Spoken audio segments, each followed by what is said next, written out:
1969 में बैंक राष्ट्रीयकरण के बाद राष्ट्रीयकृत बैंकों ने कृषि की बढ़ती हुई आर्थिक जरूरतों पर विशेष ध्यान देना शुरू किया।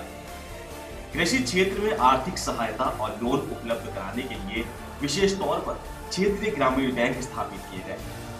ग्रामीण विकास के लिए नाबार्ड जैसे संस्थान अमल में लाए गए। इसके परिणाम स्वरूप धीरे धीरे भारत के सभी ग्रामीण क्षेत्रों और खासकर खेती से जुड़े परिवारों के लिए इन आर्थिक संस्थानों की शाखाओं का विस्तार किया गया। इस नीति से किसानों का उत्पीड़न रोकने में बहुत सहायता मिली।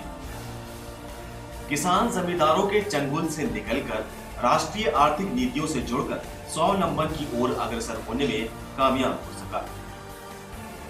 भारत में कृषि ऋण एक मल्टी एजेंसी सिस्टम के जरिए किसानों को मुहैया कराया जाता है। इनमें commercial bank, regional rural bank और कोऑपरेटिव शामिल हैं। इनके अंतर्गत भारत के ग्रामीण क्षेत्रों में अल्प और मध्यम अवधि के ऋण उपलब्ध कराए जाते हैं।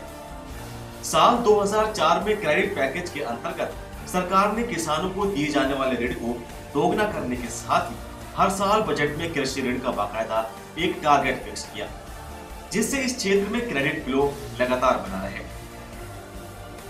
इसके क्रियान्वयन के लिए राष्ट्रीयकृत बैंकों ने रिजर्व बैंक के निर्देश पर स्पेशल एग्रीकल्चर क्रेडिट प्लान तैयार किया।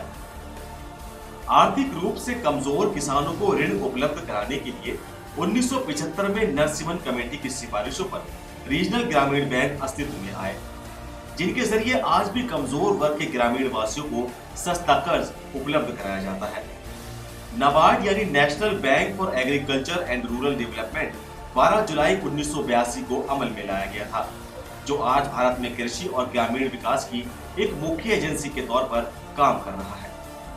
इसका मुख्य फोकस कृषि विकास योजनाओं और लोन सुविधा को सुचारू बनाना है।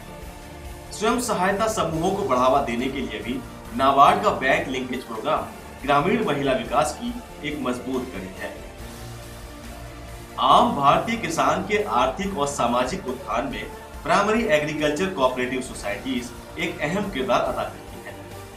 इसके ग्रामीण क्षेत्रों के अंदर तक फैले होने की वजह से ये बहुत उपयोगी संस्था साबित हुई है। इसके अंतर्गत गरीब किसानों को अल्प और मध्यम अवधि ऋण बहुत कम ब्याज दर और आसान शर्तों पर उपलब्ध कराया जाता है।